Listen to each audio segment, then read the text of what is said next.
সকালের নাস্তা। আসসালামু আলাইকুম, সবাই কেমন আছেন? আলহামদুলিল্লাহ আমরা ভালো আছি।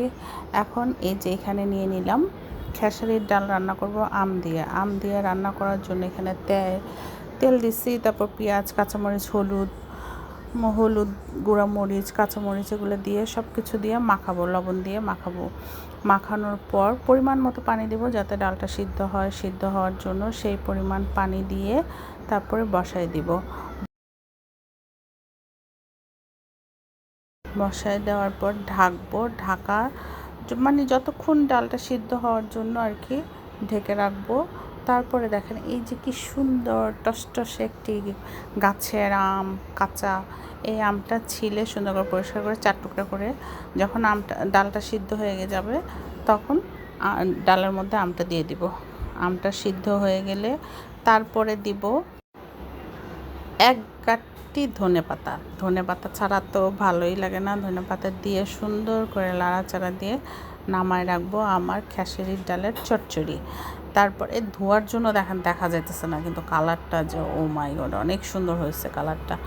যাই হোক, খাওয়াও মনে হয় অনেক স্বাদ, অনেক টেস্টি হয়েছে আলহামদুলিল্লাহ। আর এখানে চাপটি বানানোর জন্য গোলাটা রেডি করলাম। এখানে চালের গুঁড়া, আদা রসুন, কাঁচামরিচ সব কিছু দিয়ে ব্লেন্ডার করে নিচ্ছি। তারপরে তাওয়াটা একবারে যখন প্রচুর পরিমাণে গরম হচ্ছে তারপরে দিয়ে দিলাম গোলাটা, দিয়ে চাপটিটা রেডি হয়ে গেল। এই তো মচমচে চাপটির সাথে ডাল চচ্চড়ি, ওহ কি স্বাদ! মানে খাবেন, ভালো হলে আমার নাম, আর খারাপ হলে আপনাদের রান্নার দোষ, এটা আমার দোষ না। নাস্তার পাশাপাশি যে কোনো একটা ফল রাখবেন। আমি আনারস রাখছিলাম, আনারস খাইছি।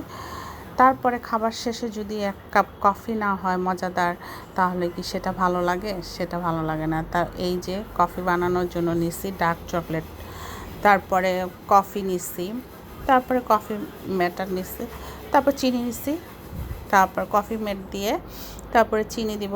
চিনি যে খায় দিবেন, না খেলে তারপর চিনি সবাই দিলেই ভালো, না দিলে ভালো না, এরকম খেয়ে নেবেন।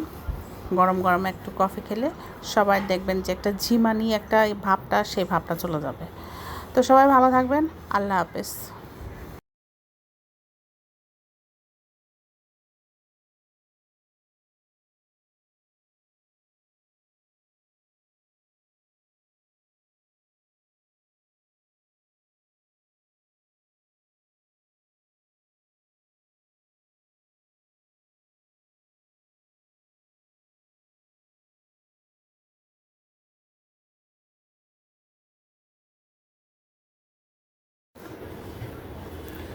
সব কিছু দেওয়ার পর চুলা থেকে টাটকা গরম পানিটা দিয়ে নেবেন, দিয়ে তারপরে তৈরি করে নেবেন মজাদার একটি কফি।